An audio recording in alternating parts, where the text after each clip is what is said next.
আপনি বাচ্চার নাম দিয়েছেন। এই বাচ্চার পা থেকে মাথা পর্যন্ত যখন ঘুরলাম ওস্তাদ, খুব ভালো লাগলো, আবার কষ্ট লাগলো ওস্তাদ। কেন কষ্ট ওস্তাদ? এই বাচ্চাটা হচ্ছে বামুনটাকে সেই তথ্যগুলা দেওয়ার চেষ্টা করবো ওস্তাদ। বেশ করে ওস্তাদ দেখুন, এই বাচ্চার এক সময় ব্রেন শক্তি, মেধা শক্তি, স্মরণ শক্তি ওস্তাদ অত্যন্ত খুব ভালো ছিল ওস্তাদ, এখনো আছে ওস্তাদ। পাশাপাশি আমরা দেখতে পারলাম এই বাচ্চার যখন মাথায় একটু তাপমাত্রা অবস্থান হচ্ছে আর ভার প্রভাব হয়ে আসতেছি, যখন এই ভার প্রভাবটা হচ্ছে ওস্তাদ, বাচ্চা তৎক্ষণাতে কিছুক্ষণ সময় হালকা ঝাঁকি প্রভাব হয়ে পড়ে যাওয়া সিমটমটা হয়ে আসতেছে, আর মনে হচ্ছে থর করে কাঁপতেছে ওস্তাদ। আবার দেখা যাচ্ছে বাচ্চা কিছু দেখতে পাচ্ছে, এই যে ধরার জন্য আসতেছে, এই যে সিমটম অবস্থান হচ্ছে, তার মায়ের উদ্ধারণ অবস্থান করে বাচ্চার চোখের সামনে সামনে ঘুরতেছে। আবার তখনই যখন চোখের সামনে সামনে ঘুরতেছে, বাচ্চা তখন ভয়ে আতঙ্ক অবস্থান হয়ে পড়ে, অর্থাৎ আস্তে আস্তে আস্তে আস্তে আস্তে বাচ্চাটা সব শরীর ঝিঁকি প্রভাব দিয়ে আসতেছে ওস্তাদ।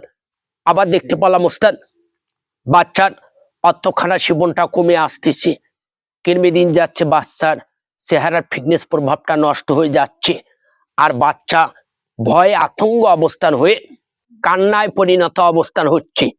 বাচ্চা আস্তে আস্তে আস্তে অর্থাৎ শুকার দিকে যাচ্ছে। বাচ্চা যখন ওস্তাদ গভীর নির্জনার্থে ঘুমের ঘরে চলে যাচ্ছে, ঘুমান্ত অবস্থানে বাচ্চা বিভিন্ন রকমের কুস্বপ্নে লিপ্ত সংলগ্ন অবস্থান হচ্ছে। বাচ্চাকে বালিশের মধ্যে রাখানো হচ্ছে, বালিশের মধ্যে থাকতেছে না, কখনো সামনের দিকে উজলাজলি অবস্থান করে চলে যাচ্ছে, কখনো পিছনের দিকে চলে আসতেছে, কখনো গড়াগড়ি করতেছে, আর বাচ্চা মনে হয় ঘুমান্ত অবস্থানে কিছু খাচ্ছে।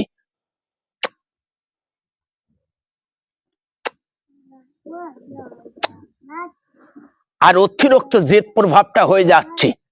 পাশাপাশি দেখা যাচ্ছে ওস্তাদ এই বাড়ির থেকে, তাদের কর্মস্থল থেকে আপনাকে কিছু তথ্য দেব ওস্তাদ।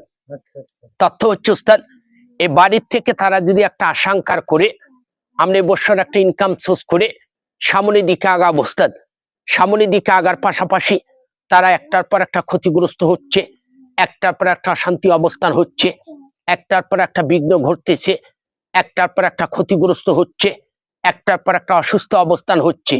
টোটালিং ওস্তাদ এই বাড়ির থেকে তারা যে কয়েকটা মানবজাত বসবাস করতেছে, তারা কিন্তু কোনো কর্মে শান্তি প্রভাব পাচ্ছে না। গভীর নির্জনার্থে এই ঘরগুলার উপরে ঝুরঝুর ঝুরঝুর করে শব্দ অবস্থান হচ্ছে, কখনো পানি পড়ার সিমটম অবস্থান হয়ে আসতেছে, কখনো এই বাড়িটা কালো আন্দারি অবস্থান হচ্ছে। এই বাস্তব একটু পশ্চিম কোণা দেখা যাচ্ছে একটা আসন প্রভাব অবস্থান আছে ওস্তাদ। এই আসন প্রভাবটা যখন যাতায়াত করার ক্ষেত্রে এই বাচ্চাটাকে কিন্তু এফেক্ট করতেছে, অর্থাৎ দৃষ্টি প্রভাব করতেছে। করার পাশাপাশি ওস্তাদ দেখুন এই বাচ্চা তখন থেকে এই দৃষ্টি প্রভাবটা চলে আসতেছে, আস্তে আস্তে আস্তে আস্তে বাচ্চার কিন্তু পা থেকে মাথা পর্যন্ত সব শরীর, অর্থাৎ এক পর্যায়ে যদি আমরা বলতে পারি ওস্তাদ এটাকে রোগের লাইনে চলে যাচ্ছে। অলরেডি কিন্তু গিয়েছে ওস্তাদ, 10 ভাগের ভেতরে 5 ভাগ চলে গিয়েছে ওস্তাদ, আর 5 ভাগ বাচ্চাটা কিন্তু সিমটম অবস্থান হয়ে, অর্থাৎ ঝিকনি যেটাকে বলানো হয় ওস্তাদ, ঝিকনি বুঝতে পেরেছি ওস্তাদ, যেটাকে মির্কির প্রভাবটা কিন্তু এখনো এফেক্ট পুরোপুরি করেনি ওস্তাদ, করতে আর অল্প কিছুদিন বাকি আছে, এই লাইনটা কিন্তু চলে আসবে। এটাকে এই দৃষ্টি প্রভাব থেকে আস্তে আস্তে ঝিকনির লাইনে চলে যাচ্ছে ওস্তাদ। কথা বুঝতে পেরেছি ওস্তাদ? এটাকে সর্বস্ত বাচ্চা যখন 7 মাস 26 দিন গর্ভে থাকাকালীন অবস্থানে এই বাচ্চাটা দৃষ্টি প্রভাব অবস্থান হয়েছিল ওস্তাদ। 7 মাস 26 দিন গর্ভে থাকাকালীন অবস্থানে এই বাচ্চাটা দৃষ্টি প্রভাব হয়েছিল। যখন দুনিয়ার মধ্যে ভূমিষ্ঠ অবস্থান হলো ওস্তাদ, কান্নায় অস্থির অবস্থান হয়েছিল, আর বাচ্চাটা এই পর্যন্ত দৃষ্টি প্রভাব এফেক্ট করে যাচ্ছে ওস্তাদ। ক্লিয়ার ভাবে তার কোনো কাজকর্ম হয় নাই? জি না ওস্তাদ, এই একটু তেল পড়া, একটু পানি পড়া, একটু দেহবদ্ধ, এই সিমটমটা কিন্তু তাদের কোনো কাজে আসে নাই ওস্তাদ। কাজ হয়েছে ওস্তাদ কিন্তু হালকা, ক্ষণিকের সময় এই তার দেহটা বদ্ধ অবস্থান ছিল, আসলে তারা যে